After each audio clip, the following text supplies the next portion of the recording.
வணக்கம் கௌதம். மம்தா நான் இந்தியா கூட்டணியிலேருந்து வெளியேறேன் அப்படின்னு வெளிப்படையா சொல்லிட்டாங்க.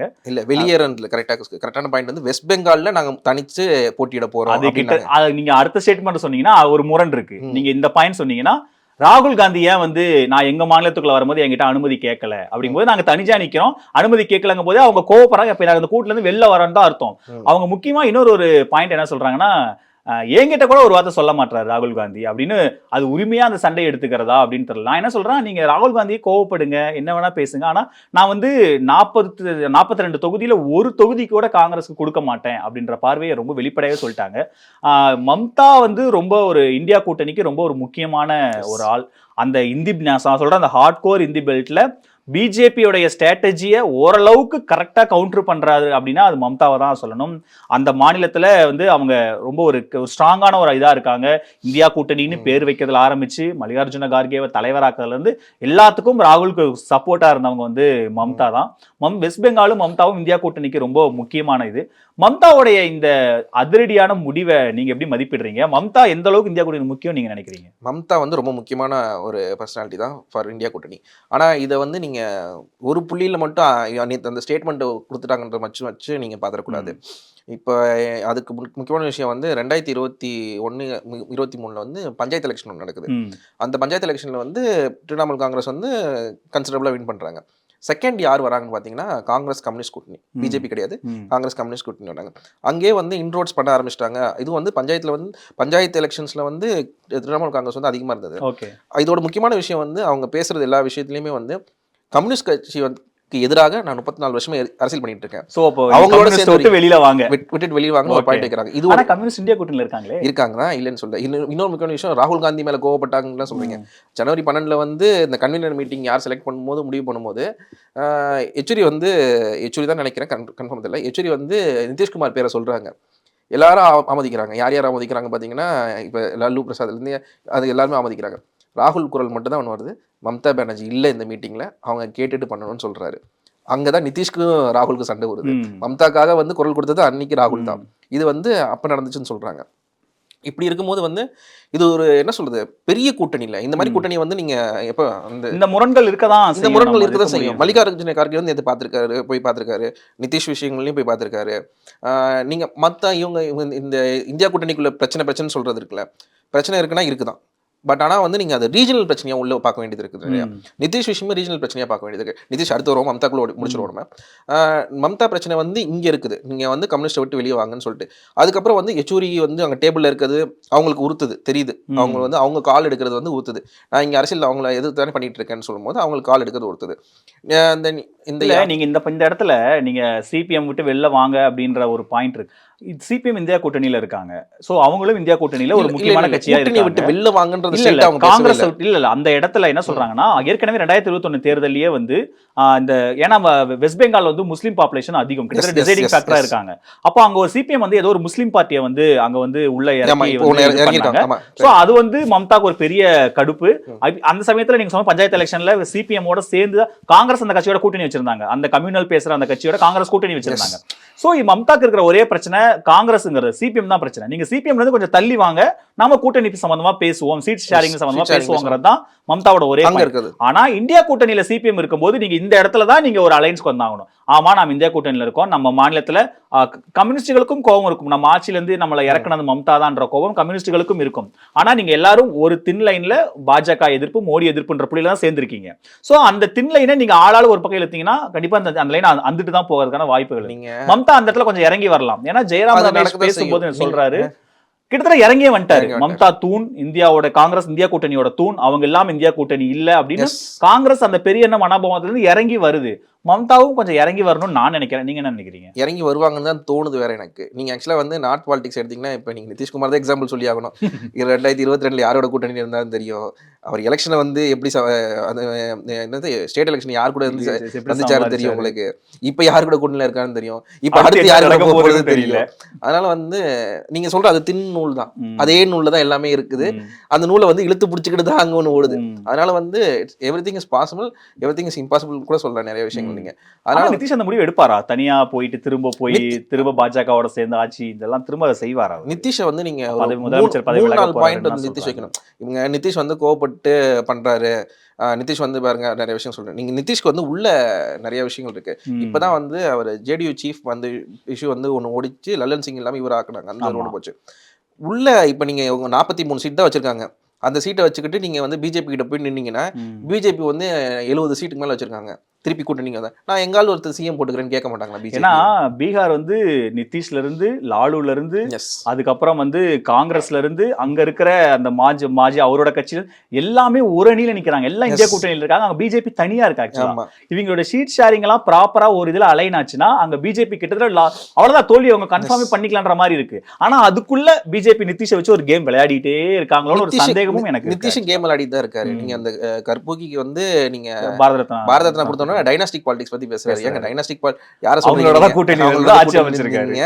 நீங்க என்ன சொல்ல வரீங்கன்னு சொல்லிட்டு அவங்க உள்ளுக்குள்ளே நிறைய பிரச்சனைகள் ஓடிட்டு இருக்கு. ஆர்ஜேடிக்கும் இவங்களுக்குமே வந்து நிறைய இஷ்யூஸ் வந்து உள்ள இருந்துட்டு ஒரு கூட்டணி இருக்க கட்சிகளுக்குள்ள இருக்கதான் செய்யும். அதோட முக்கியமான விஷயம் அவர் என்ன கேட்கறான்னு சொல்லி அங்க பேசுறாங்கன்னா, இன்னும் 2 வருஷம் ஆட்சி இருக்கு அவங்களுக்கு, அதுக்கு முன்னாடி வந்து எலெக்ஷன் இப்பயே நடத்துங்க அப்படின்னு சொல்லி கேட்கறாங்க. லல்லு பிரசாத் கட்சி என்ன கேட்கறாங்க, ஏங்க 2 வருஷம் ஆட்சி இருக்கும்போது நான் எதுக்கு எலெக்ஷன் நடத்தணும் அப்படின்னு கேட்கறாங்க. இப்ப இவங்க மோடி கிட்ட போறதுக்கு காரணமே வந்து இந்த பார்லிமெண்ட் எலெக்ஷன் ஸ்டேட் எலெக்ஷன் சேர்த்து நடத்துங்க. இந்த ஸ்டேட் எலெக்ஷன்ல நடத்தும் போது பிஜேபியோட வேவ் ஒன்று இருக்குல்ல, மோடி வேவ் இருக்குல்ல, அதோட சேர்ந்து நம்ம ஆட்சி திருப்பி பிடிச்சிக்கலாம்னு சொல்லிட்டு ஒரு எண்ணம் பண்ணலாம் அப்படின்னு சொல்லி நினைக்கிறாரு. அவர் அங்க ட்ரை பண்ணாரு, அப்புறம் இங்க வந்துட்டாரு. இப்ப எப்படி போறாருன்னு தெரியல. காங்கிரஸ்ல ஜெகதீஷ் ஷெட்டர் திரும்ப பாஜக சேர்ந்தாரு, அந்த மாதிரி சொல்ல வரீங்களா? காங்கிரஸ் தேர்தல் சமயத்துல திரும்ப காங்கிரஸ், இப்ப திரும்ப பாஜக. எஸ், என்ன சொல்ல, அது என்ன இம்பாக்ட் இருக்கு போது, அது ஒரு செப்பரேட் ஸ்டோரி.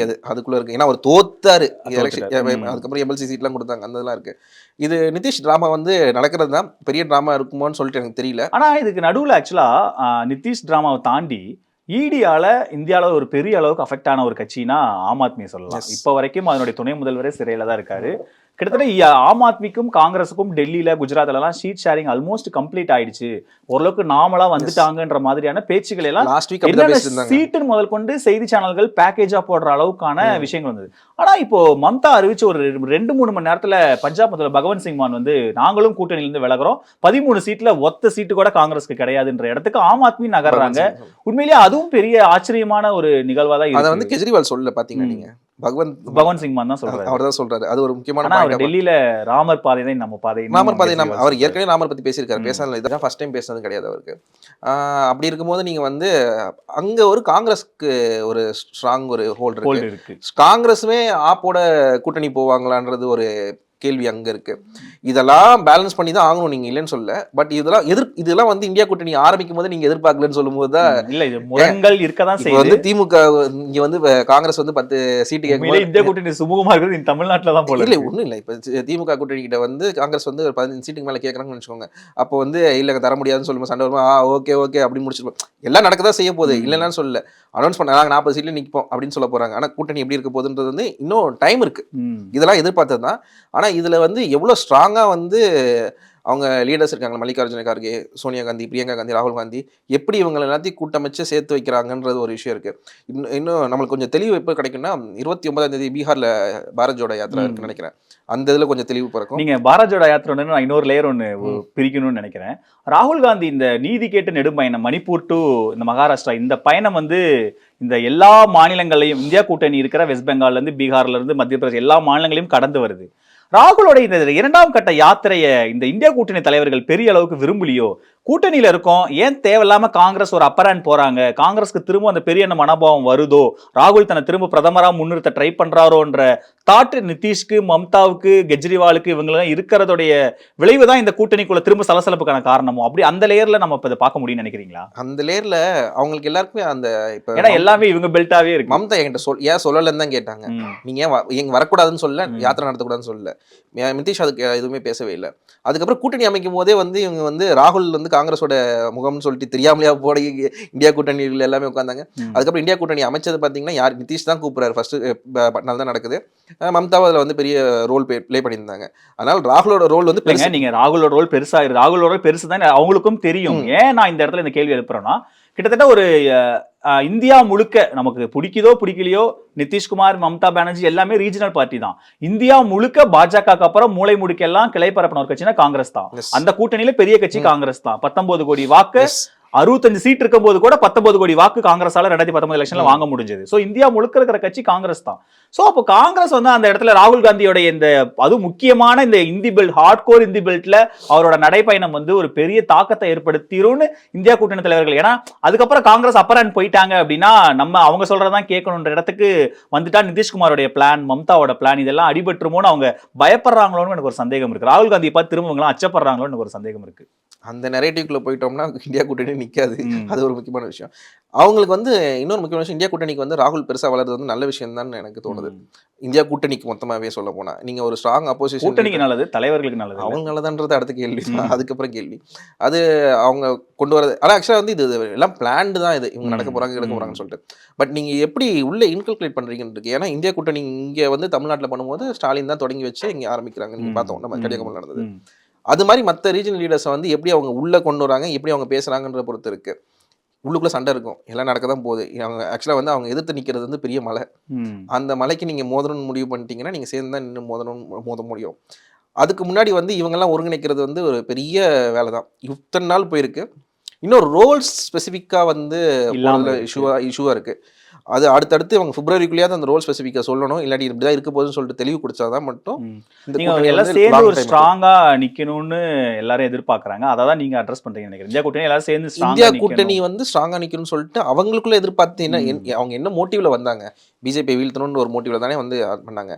அந்த மோட்டிவ்க்கு நீங்க என்ன பண்ண போறீங்கன்றத வந்து ஓட்டு போடுற மக்களும் பார்ப்பாங்கல்ல. நீங்க என்ன பண்ண போறீங்க, எது பண்ணுறீங்கன்னு சொல்லிட்டு. எல்லாருமே ரீஜனலாக ஸ்ட்ராங்காக இருக்கவங்க. அவங்க தேசிய அரசியலில் வந்து எல்லாமே ரீஜனல் பாலிடிக்ஸ்ல வந்து எல்லாருமே ஸ்ட்ராங்காக இருக்க ஆட்கள் தான். அந்த ஸ்ட்ரென்த்தை வந்து காங்கிரஸ் எப்படி அவங்க ஸ்ட்ரென்த்தை பயன்படுத்த போகுதுன்னு தான் இப்போதைக்கு பாயிண்ட்டு. அந்த ஸ்ட்ரென்த்தை வந்து உங்க ஸ்ட்ரென்த்தாக நீங்க எப்படி ஆக்குறீங்க, அப்படி ஆக்கினாதான் வந்து உங்களுக்கு will have a fighting chance. அந்த ஃபைட்டிங் சான்ஸுக்கு ராகுல் மட்டும் இல்லை, அந்த மொத்த காங்கிரஸோட அப்பர் ஹேண்ட் எல்லாருமே இருக்கவங்க எப்படி என்ன டிசிஷன் எடுக்க போறாங்க, எப்படி வந்து எல்லாருக்கூடயும் வளைஞ்சு அவங்கள வந்து சமாளிக்க போறாங்கன்றது போக போக தெரியும். கேரளாவும் இப்பதான் லேசா புகஞ்சிட்டு இருக்கு. ராகுல் காந்தி அங்க பாஜக தலைவர்கள் எடுத்து போட்டியிடாம ஏன் வயநாட்டுல வந்து நம்ம இங்க எதுக்கு வந்து சிபிஎம் எதிர்த்து போட்டியிடுறாரு, எதுக்கு போட்டியிட்டாரு அப்படிங்கிற மாதிரி சிபிஎம் உடைய அந்த கூட்டத்துல எல்லாம் அந்த தலைவர்கள் பேசினதையும் பார்த்தோம். இங்கேயும் இப்ப லேசா புகைய ஆரம்பிச்சிருக்கு தென்னிந்தியாவிலையும். ஸோ அது என்ன போகுது அப்படின்றது இந்த இன்னும் நமக்கு ஒரு 2-3 வாரத்தில் ஒரு கிளாரிட்டி கிடைச்சிரும்னு நினைக்கலாம். ஸோ அடுத்தடுத்து இன்னும் நிறைய விஷயங்கள் பேசுறதுக்கு இருக்கு. ஸோ திரும்ப நம்ம பேசும் அறிவழகன் இந்த நிகழ்ச்சியில் இந்த அமர்வில் எங்களோட கலந்துக்கிட்டதுக்கு ரொம்ப நன்றி. ரொம்ப நன்றி. இன்னும் நிகழ்ச்சியில் சந்திக்கலாம். நன்றி, வணக்கம்.